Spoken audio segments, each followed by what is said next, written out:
Welcome to video 9 on the creation of a model railway. There has been a paint job on the cork for the rail bed, and let's have a look how we mount the servo drives for the turnouts. The cork has been painted in a Palissander brown.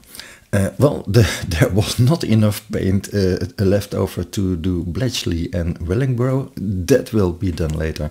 But in the meantime, all the rest is a nice rusty brown. We've been doing quite a few tests with the rail bed, and as you know, we are not scenery guys, so we decided not to ballast all the track 100%.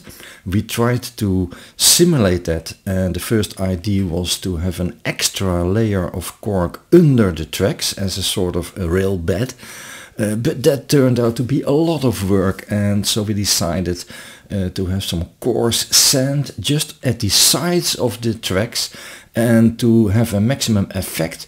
It turned out to be very nice if the rail bed, the overall rail bed, is already a dark rusty brown, and that's the reason why it has been painted all over the place, but we need another bucket of paint for Bletchley and Wellingborough. So yeah, this is looking rather good, and of course in a later video there will be some pictures of the ballast that we are invented that we can use, which is not 100% covering the track, but it looks good in our eyes. Well, let's put the tripod in the middle of the peninsula and have a little video 180 degrees around. We start at Wellingborough Station, which is a mess with all the stuff over there. Here is the bridge, and then we enter Luton Station. The first track is being laid over there right now, and we'll have a look in a minute how we mount the turnout servos. Then we drive on and we go under the viaduct to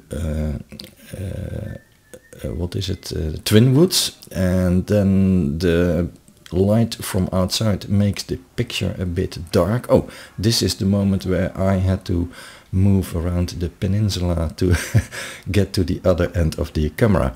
This is Bedford Station, and when we drive on we enter Wellingborough again. So then we have made the 360 circle. And here at the bottom we see Bletchley, which still is not yet painted. Here at Luton Station the first tracks are being laid, and let's have a little closer look at how the servo drives for the turnouts are mounted.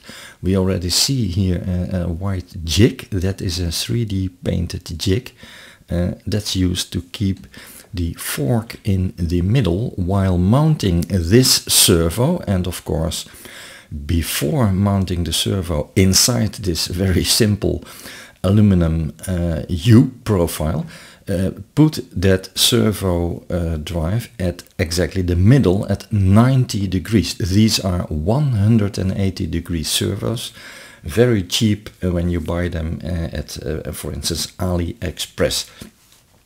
We use an Arduino to drive them, and we send it to 90 degrees, so this little lid here is exactly in the middle, and then we can mount this aluminum strip under the table, and then it looks like this. Oh, first we put that jig on the fork of the turnout such that it is exactly in the middle. If you don't have a 3D printed device like this, you can of course use a simple carton that is, has the same effect. And then it's time to mount the servo. There are little holes here left and right in the aluminum strip, and they are simply drilled into place or screwed into place.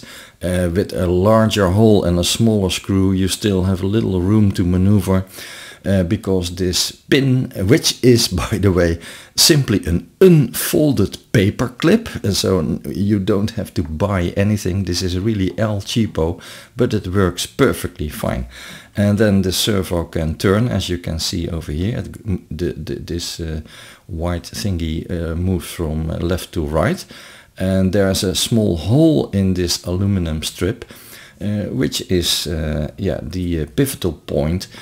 So the turnout on top of the table is making the opposite movement. And then of course with the Arduino you have to tune your servo angles.